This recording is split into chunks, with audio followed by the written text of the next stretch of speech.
He had done this many times before and felt safe enough to travel indoors.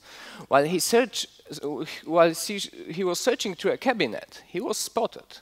While he managed to kill 2 of the bandits, the remainder proved to be too much for him. The group was devastated by his death.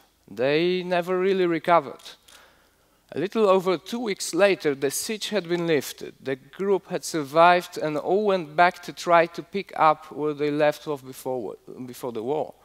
Except for one, whose body silently lies in a shallow, unmarked grave.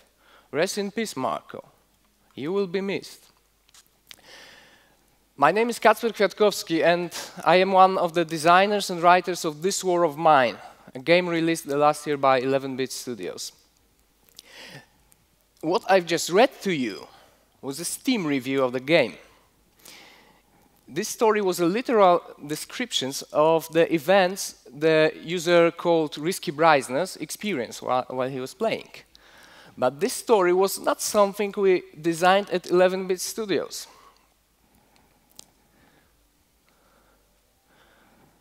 In This War of Mine, the player controls a group of civilians in a modern city under siege. They are not soldiers, they are not heroes solving some great mystery or fighting evil. They're just people like me and you. They have ordinary concerns, such as ensuring they have something to eat, such as staying in good health, caring about their loved ones. Except all of those become a hell of a lot harder when the conflict breaks out. Do you think it would make a good premise for a moving story? If you do, it means you are human beings. Because human beings are in love with stories for as long as the history of mankind can remember. We love cheerful stories that make us smile. But equally, we love tales of despair, misery, sadness, probably because they make us think. You all know this feeling of what will happen next, right? You might even felt obsessed once in a while with a particular story, with a film, with a Game of Thrones current season, or even ordinary gossip around your neighborhood, because there's some amazing power in stories. And this power is used basically everywhere, in politics, in marketing, in religion, and games are no exception. Elements of storytelling are used in game, I think, from around the time we learned we have to destroy those evil space invaders that want to conquer the Earth.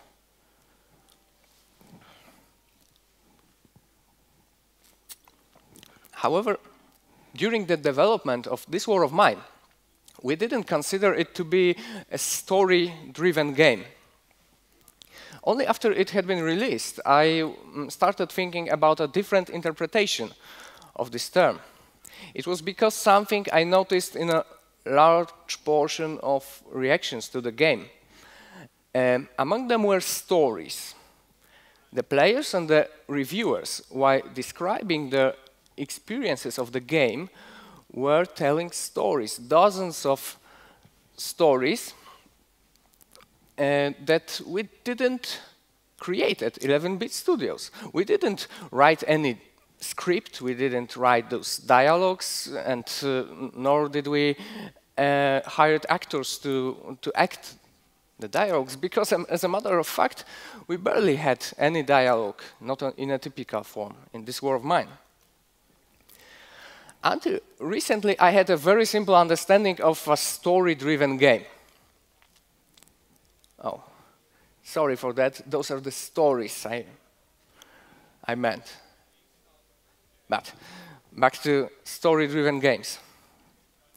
Yeah, I imagined story-driven games are just games that had a gameplay component and a story component, perhaps with things like dialogues or cutscenes that push the plot forward. And I know some amazing games that fit this description, like one of my favorite games ever, Final Fantasy VII. And as much as I love this game, I can see one of its major flaws. Here, most of the story is told in a game, but almost no attempt was made to tell it with a game. In other words, in Final Fantasy VII, you have this visible distinction. This is the story, this is the gameplay. Of course, I must give this game a credit for a remarkable sense of freedom. You can go anywhere in the world, you can discover the backstories of the characters, places, and so on. But still, when you're grinding another monster in a random encounter, you're not feeling like this fight tells an interesting part of an interesting story, do you? For me, it's rather like having a book, a strange kind of book, where once every few pages you encounter a Sudoku puzzle that you must solve if you want to read the next part of the story. It's a combination of a game and a story, but it's far from telling a story with a game. Of course, Final Fantasy VII is an old title, and since then we've seen many ideas to improve this concept. Like branching plots in games like The Witcher or Mass Effect, or ideas from games like Uncharted, where this distinction between story and gameplay is blurred. The large part of this story content, like dialogues, is moved to the gameplay part, and then the distinction is not that visible, but it still exists. Take, for instance, Uncharted. You still have those fight scenes, those gameplay sections that don't really impact the story.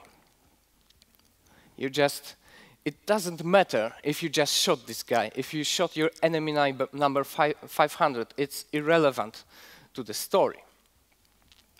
And one might argue that this problem is solved with branching plot. So, back to Uncharted, it's more like Sudoku that you must solve to learn the next part of the story. And does it exist if you have branching plot in your game? I really love The Witcher. I'm from Poland, then I must love The Witcher. But yes, and you can really impact the story in this game. But the problem is, it is done on a separate layer. You still have those gameplay sections where you're just killing monsters or something like this, and it doesn't really impact the story. But additionally to that, you have this separate layer, which I call big story decisions. It's a separate mechanic where you're just making decisions that will impact the branch you will choose in your story.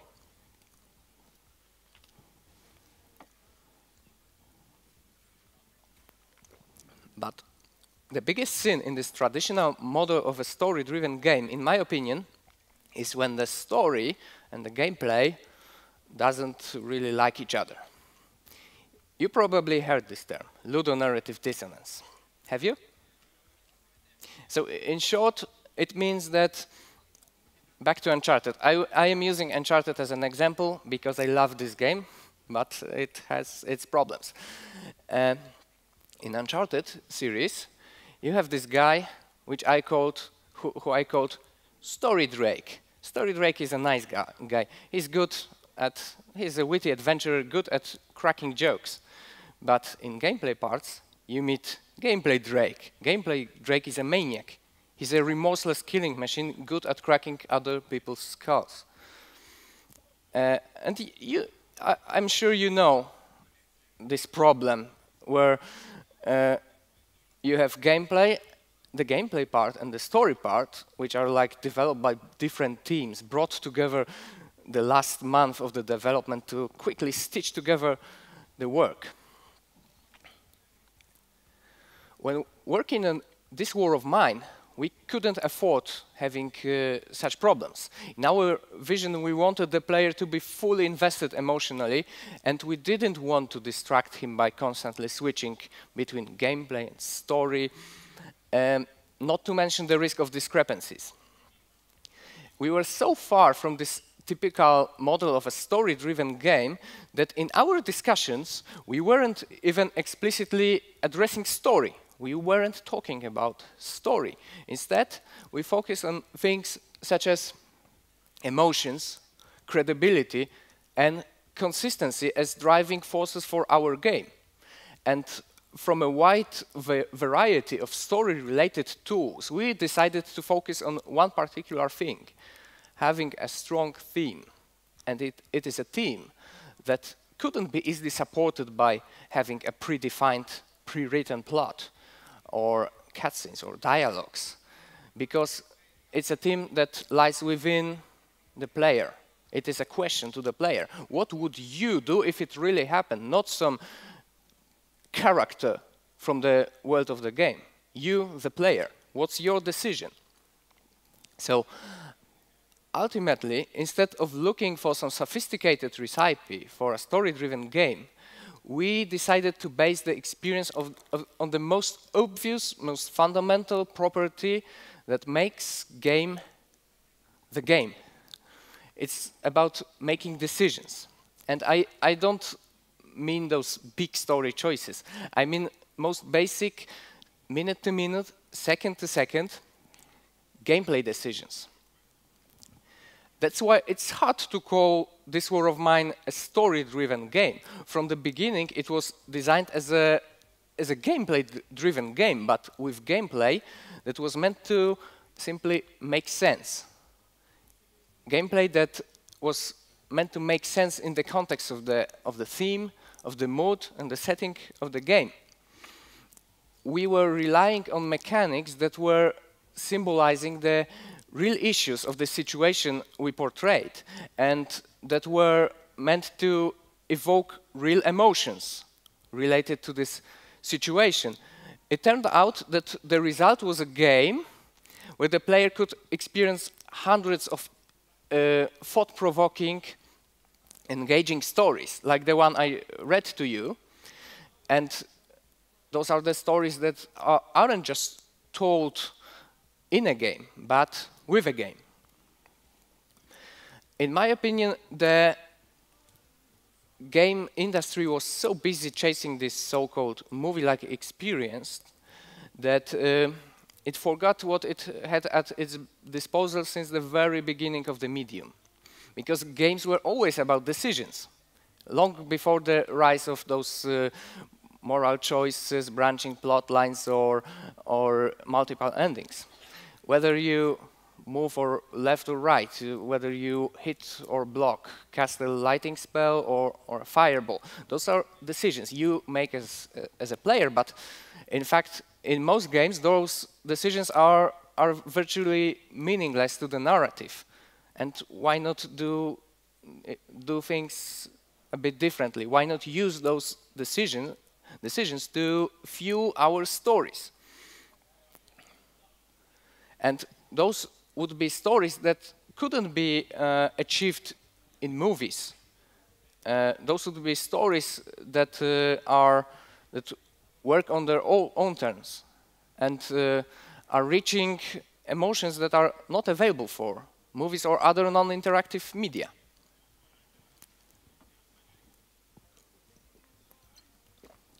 Have any of you ever felt guilty when watching a movie? And not because you chose to watch 50 Shades of Grey, but because the story in the movie made you feel perhaps ashamed or wishing the things were different. It was something I discovered when I was researching emotions for this war of mine. I was asked by our design director to find emotions that we could evoke with particular events in our game, and for each to name an example from a movie to make the document more clear. But I got stuck with those examples very quickly, because what I found out was that some emotions are not available for movies, but we can access them. Feelings like guilt. If you want the audience to feel guilty, you must hold them responsible for the events on screen. You simply cannot do this with a movie, but we can do this with a game.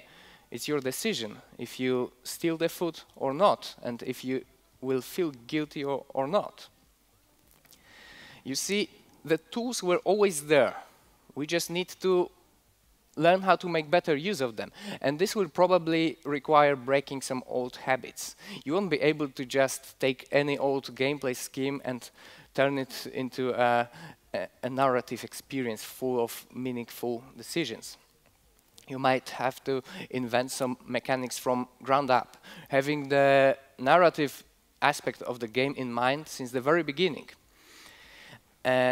Our take with this war of mine was to find the mechanics that will symbolize the aspects of the situation we portrayed. Every part of the gameplay is the part of the story, and any decision can make impact on the story. There is no distinction in this war of mine between small gameplay decisions and those big story decisions. Every decision can be a story decision. At any point of the game, you can impact the fates of your characters, how they relate to each other, how they talk, how they feel, and if they survive the war or not. And this is where the story emerges. This is what made the players think, not just in terms of the mechanics of beating the game, but in terms of what those choices symbolize in the relation to the setting of the game. Like this young woman from our playtest session. She often stole food from other characters, but she always left a few portions. And not because she knew about some mechanic that will reward her for doing so.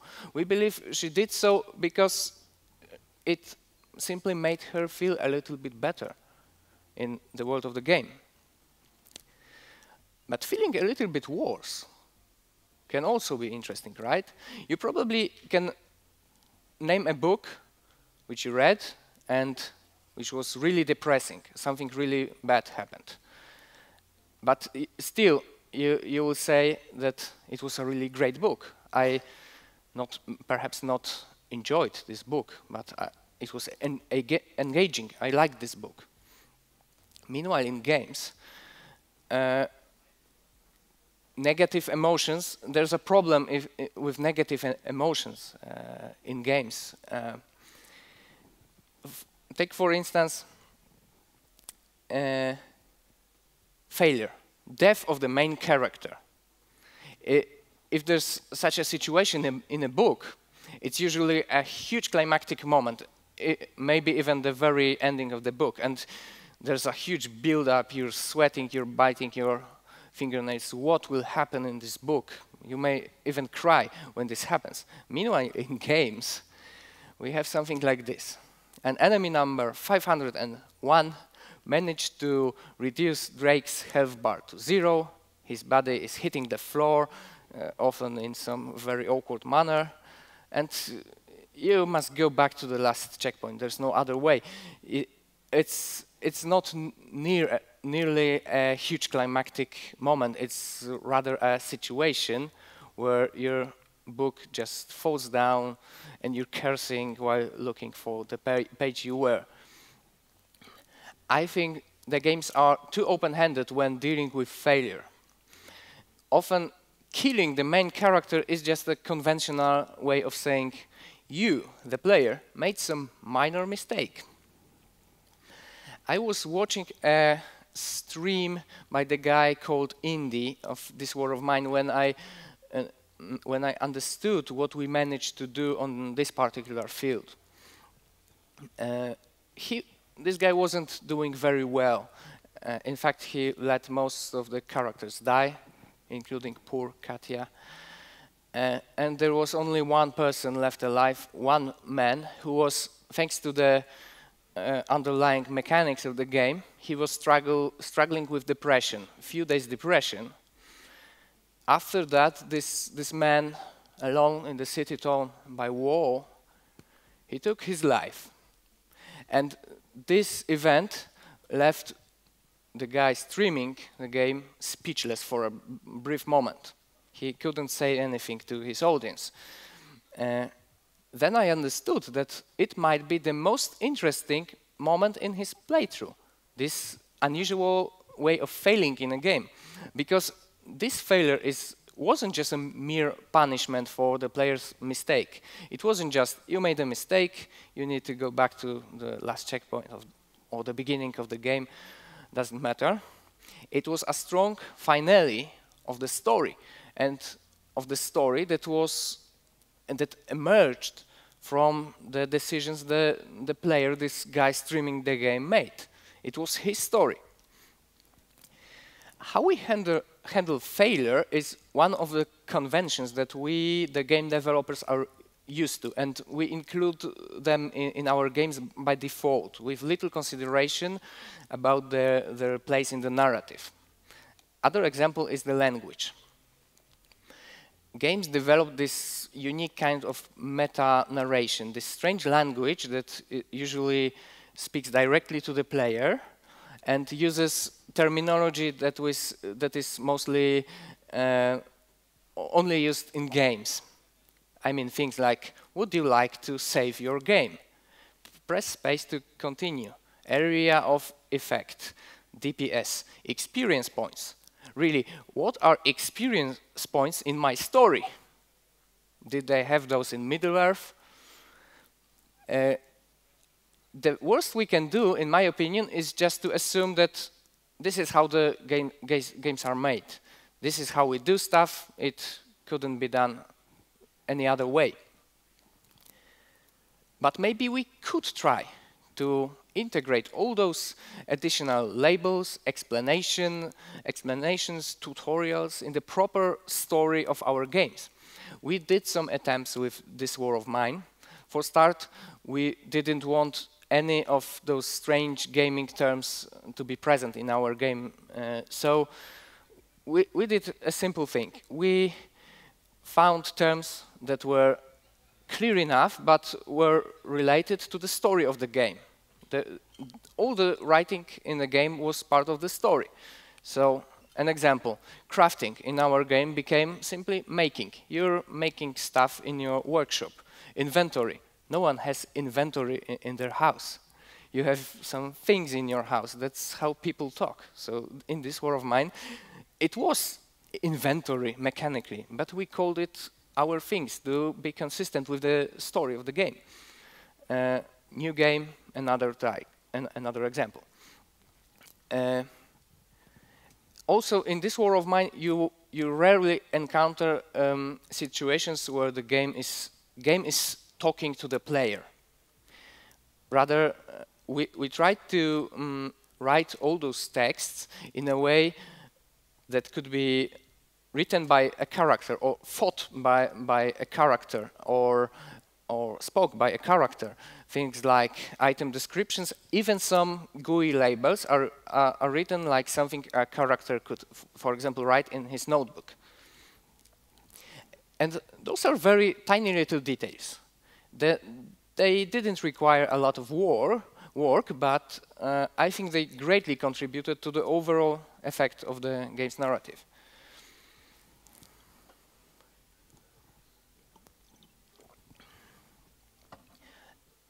I'm afraid that we're generally held back by this approach. This is how things are done in a game. According to that, if you want a better story in your game, you probably need to hire a better writer or better actors. And this really can work. You can really achieve a movie-like experience with your game with such an approach, having two distinctive parts of the game, gameplay and the story, with better actors and better writers. But if we want to do better, we we need to understand how to use our own unique language of games to tell stories. I was once listening to Genesis with my dad. It was an old album with Peter Gabriel on vocals. I believe it was Foxtrot. And what my dad said to me is that when he was my age or younger, he liked to simply play the tape, lie down, and imagine different stories that came to him with the music. But mind you, however, that we're from Poland, and my dad didn't get much of the lyrics back then. So this unique narrative experience emerged simply from the properties of the music itself, from the structure of those songs, from the melodies, the manner of Peter Gabriel's singing. I can imagine someone in the early days of rock and roll saying something like, if you want a better story in your song, you need someone who will write you better lyrics. But then bands like Genesis came, or Pink Floyd, that could give you the sense of passion, adventure, danger, loss, any available emotion, almost, without you understanding the lyrics, with the music itself. In my opinion, a medium can be considered mature as a form of storytelling when it stops limiting itself to the tools, to borrowing tools from the others, and starts telling stories that couldn't work elsewhere, stories unique to this particular medium. The good thing is we're already past the awkward days of rock and roll with simple, catchy tunes. We have games like Telltale games, Wolf Among Us and Walking Dead, where this notion of big story decisions is the main gameplay mechanic, not a separate layer. Or games like Gone Home or The Vanishing of Ethan Carter, they use this decades-old feature of games, just to simply move around in a 3D environment to tell stories. Or one of my favorites from the last year, 80 Days, which is all about shaping your own adventure around the world with your decisions. Or Papers, Please, which is a huge inspiration for this war of mine. Also, there is this notion of visual storytelling, which was talked this morning, and it is also a great step forward. But for me, it's not yet enough. In my opinion, we need to still put some more effort if we want to have our dark side of the moon. So, does it mean that we all need to stop what we're currently doing, throw things away, and all focus on delivering unique narratives, story-driven experiences, thought-provoking, serious games? Not necessarily. For start, I'd like to propose you a simple three-steps approach that, in my opinion, can improve any game in terms of the narrative. First, what do you want to say with your game? It doesn't mean your game have to have a plot, but think about the mood of your game, the setting, the theme, make them consistent, make them telling the same story. Second, do the player actions contribute to telling the story? In other words, are they consistent with what you decided in the first step? Are the actions explained by the story? Do they make sense in the context of the story? Third, can gameplay information relate to the story? Do you need your game to speak directly to the player? Do you need using this weird gaming language in your game? Can you use a vocabulary that better suits your story instead of generic gaming gibberish? And those are not some drastic measures, but I think those things are more important than having a predefined plot. It is not necessary for a game to have a plot in a typical sense, as a sequence of events. But those are things that can easily be done for mobile game or flash game or whatever. And I think they can improve things a bit. And those are not things that will turn your game upside down. But at the same time, I do want to see things turned upside down once in a while. I do want to see experiments with the game, with the narrative in games. I do want to see someone improving with it with This War of Mine. And of course, I do want to see stories that are told not just in games, but with games. But I don't listen to Genesis all the time. I have a lot of catchy, radio-friendly songs on my playlist, yes, including the Commissar. Just like I still enjoy games where you're just a tough guy punching monsters in their nasty faces, or simple mobile games to play on a bus, or multiplayer games that are all about cooperation or competition with your friends. In fact, the game I'm currently working on is closer to this side of the spectrum than to This War of Mine. Because ultimately, I don't think we need to change the experiences the games can give you, but we can try to find more. And this is the moral of this story. Thank you.